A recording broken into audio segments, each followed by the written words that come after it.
Hello learners, welcome back. How are you all today?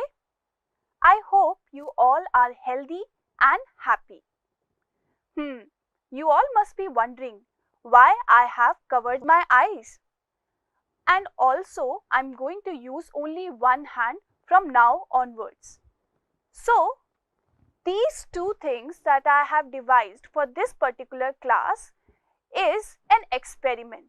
Yesterday, I read a story about Mrs. Beam's school.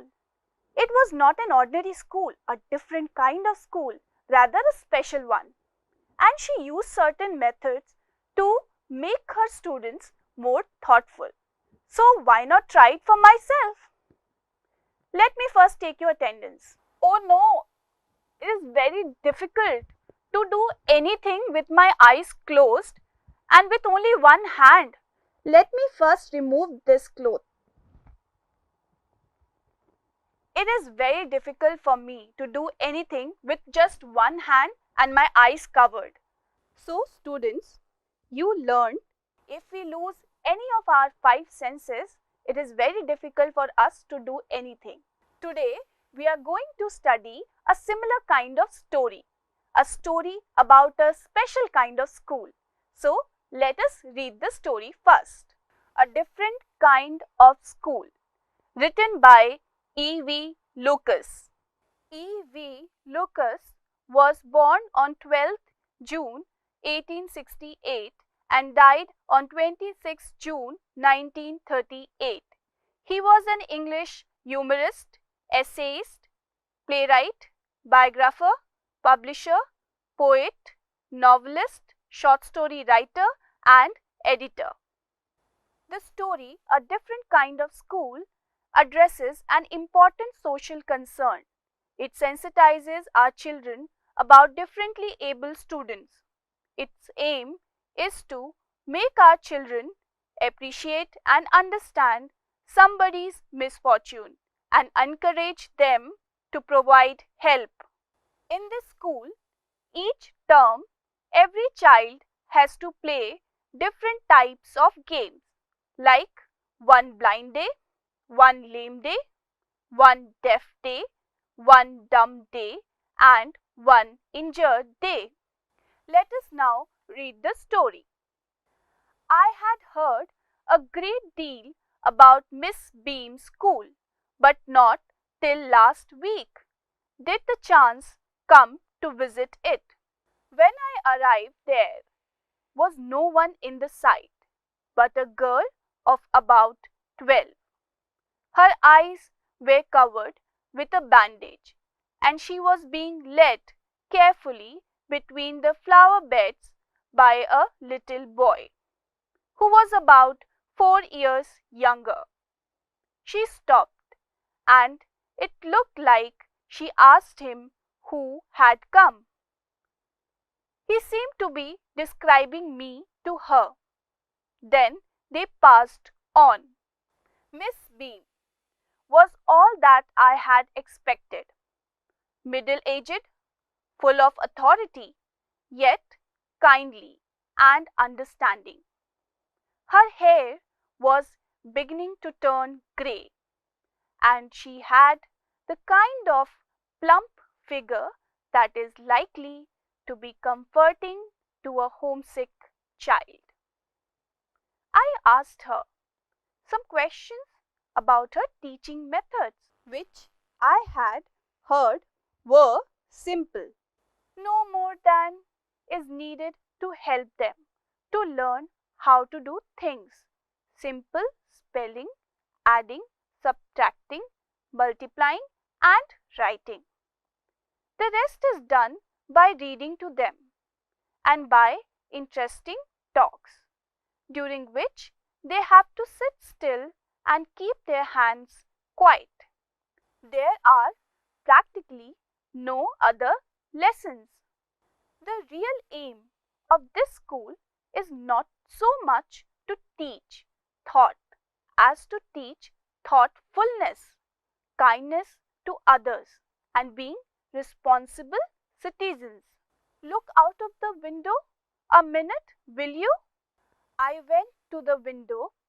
which overlooked a large garden and a playground at the back. "What do you see?" Miss Beam asked. "I see some very beautiful grounds," I said, "and a lot of jolly children.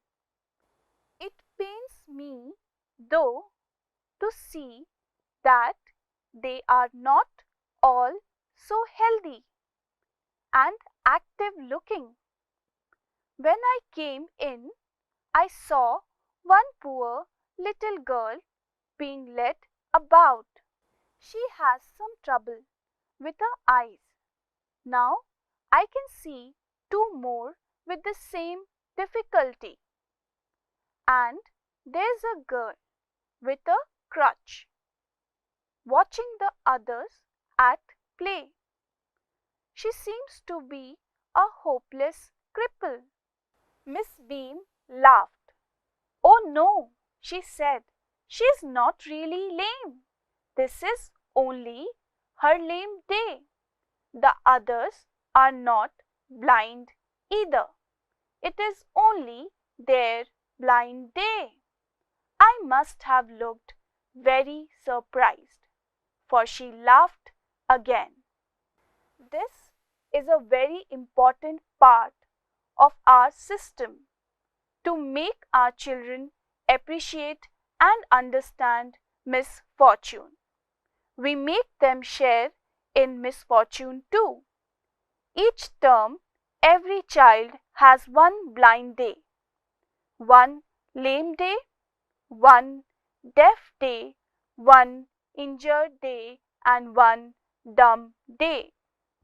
During the blind day, their eyes are bandaged, absolutely, and they are on their honor not to peep. The bandage is put on overnight, so they wake blind. This means that they need help with everything. Other children are given the duty of helping them and leading them about. They all learn so much this way, both the blind and the helpers. There is no misery about it, Miss Beam continued. Everyone is very kind, and it is really something of a game. Before the day is over, though, even the most thoughtless child realizes what misfortune is. The blind day is, of course, really the worst. But some of the children tell me that the dumb day is the most difficult. We cannot bandage the children's mouth, so they really have to exercise their willpower. Come into the garden and see for yourself how the children feel about it. Miss Beam led me to one of the bandaged girls. "Here's a gentleman come to talk to you," said Miss Beam, and left us. "Don't you ever peep?" I asked the girl. "Oh no," she exclaimed. "That would be cheating." But I had no idea it was so awful to be blind. You can't see a thing. You feel you are going to be hit by something every moment. It's such a relief just to sit down. "Are your helpers kind to you?" I asked. "Fairly, but they are not as careful as I shall be when it is my turn. Those that have been blind already are the best helpers. It's perfectly ghastly not to see. I wish you would try." "Shall I lead you anywhere?" I asked. "Oh yes," she said. "Let's go for a little walk. Only you must tell me about things. I shall be so glad when today is over. The other bad days can't be half as bad as this." Having a leg tied up and hopping about on a crutch is almost fun. I guess having an arm tied up is a bit more troublesome because you can't eat without help and things like that. I don't think I will mind being deaf for a day, at least not much. But being blind is so frightening. My head aches all the time just from worrying that I will get hurt. Where are we now? In the playground, I said. We are walking towards the house. Miss Beam is walking up and down the garden with a tall girl. What is the girl wearing? My little friend asked. A blue cotton skirt and a pink blouse. I think it's Millie, she said. What color is her hair? Very light, I said. Yes, that's Millie. She's the head girl. There's an old man tying up roses, I said. Yes, that's Peter. He's the gardener. He's hundreds of years old. And here comes a girl with curly red hair. She's on crutches. That's Anita, she said. And so we walked on. Gradually, I discovered that I was 10 times more thoughtful than I ever thought I could be. I also realized that if I had to describe people and things to someone else, it made them more interesting to me. When I finally had to leave, I told Miss Beam that I was very sorry to go. And so we walked on. Gradually, I discovered that I was 10 times more thoughtful than I ever thought I could be. I also realized that if I had to describe people and things to someone else, it made them more interesting to me. When I finally had to leave, I told Miss Beam that I was very sorry to go. Ah, she replied, then there is something in my system after all. So students, this lesson is a message about how doing simple things can make learning more interesting and easier. Learning while doing is the best way to learn different things. Moreover, other than learning routine things, we need to make ourselves aware and concerned about our environment and its problems. The lesson makes us think how we can make our children more responsible and aware citizens. In the story, the narrator had heard a lot of good things about Miss Beam and her school. Miss Beam was known for using simple teaching methods in a perfect way. Thus, our narrator visited the school to find out about the interesting methods. So, our narrator visited the school. He posed some questions to the teacher. She told him that she taught nothing special but simple calculation and writing. Few things were read to them. The main objective and aim of the school was to make students more thoughtful and responsible citizens. On Miss Beam's request, the narrator looked out of the window and observed that the school garden was beautifully maintained and There was a girl with crutch and two girls with bandage on their eyes. He thought they were blind and the other was lame. But Miss Bean explained that the school observes one blind, one lame, one deaf, one injured, and one dumb day for every child in a term. These activities make the children more thoughtful and concerned. On the blind day, eyes of one child are bandaged and other children are expected to help the blind. This game became a great learning for both the blind and the helpers. Thereafter, Miss Bean took the narrator to one of the bandaged girls. Thereafter, Miss Beam took the narrator to one of the bandaged girls. The girls shared her feelings and learning with him. She told him that she fears getting hurt all the time, and this feeling was the most painful one. After this experience, the narrator realized that he had also developed a concerned attitude toward the differently abled people. He told Miss Beam that he was sorry to leave her school.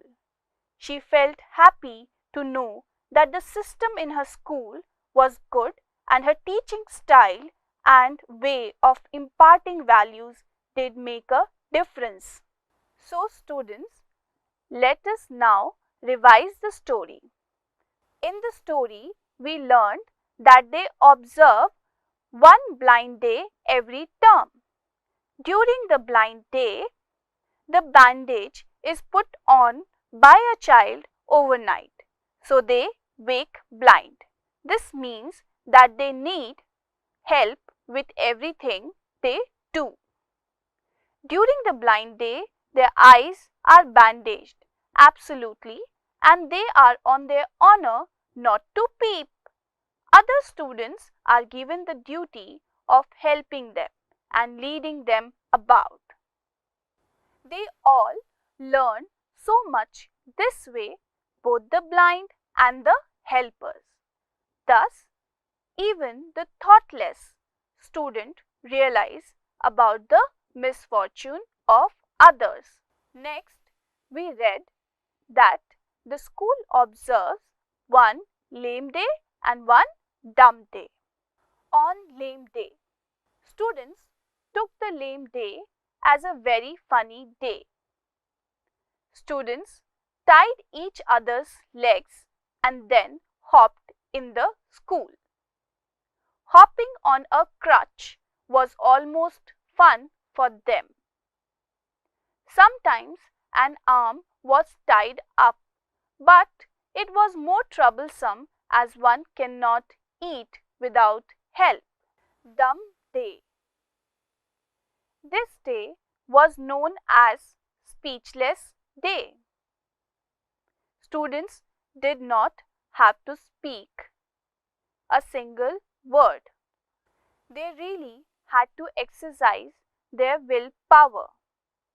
Some students felt that this day was the most difficult day because they could not put bandage on their mouth. Then we see how the girl with the bandage on identified the head girl at the playground with the help of our narrator's description. Miss Beam led narrator to one of the bandaged girl. "Here is a gentleman who wants to talk to you," said Miss Beam and left the narrator with the girl. Next, when informed about a girl's appearance who wore blue cotton skirt and pink blouse and her hair color was very light, bandaged girl recognized the girl. Her name was Millie and she was the head girl. Next, we see the identification of an old gardener by the bandaged girl with the help of our narrator's description. There was an old man who was tying up roses. The bandaged girl identified him as the gardener, who was a 100-year-old man. Next, we see the identification of a curly-haired girl on crutches by the bandaged girl with the help of the description provided by our narrator. There was a girl with curly red hair. She was on crutches. The bandaged girl identified her as Anita. From the story, we also learned that learning while doing is the best way to learn different things. So students, I hope you must have learned something from the story. Please try and incorporate the teachings of the story in your real life. Now, as your homework, I have an activity for you. As on the screen, you all can see there are two columns. First column is being titled "The Child Must" and the second column is titled "The Child Must Not." Children, you are supposed to write or mention the things that you feel a child must do, and in the second column, the things a child must not. For example, I have written in the first column. As children, you can see there are two columns. In the first column, you have to mention all the activities that a child must do. And in the second column, you have to mention the activities the child must not do. For example, in the first column, I have already written the child must obey his or her parents. Similarly, in the second column, I have written the child must not be late for school. So, similarly, you have to fill these two columns with the things that the child must do and the child must not. And I want you people to write a letter to your teachers. In the letter, you can mention anything that you like. You can ask your teacher some personal questions as well. So, you all are free to write the letter. If you like, you can write the letter to me as well. So, students, I also want you to write letter to your teachers. You can address the letter to your teacher asking them about their well-being. You can ask any question that you like, or you can tell them anything that you want. With this, I conclude today's class.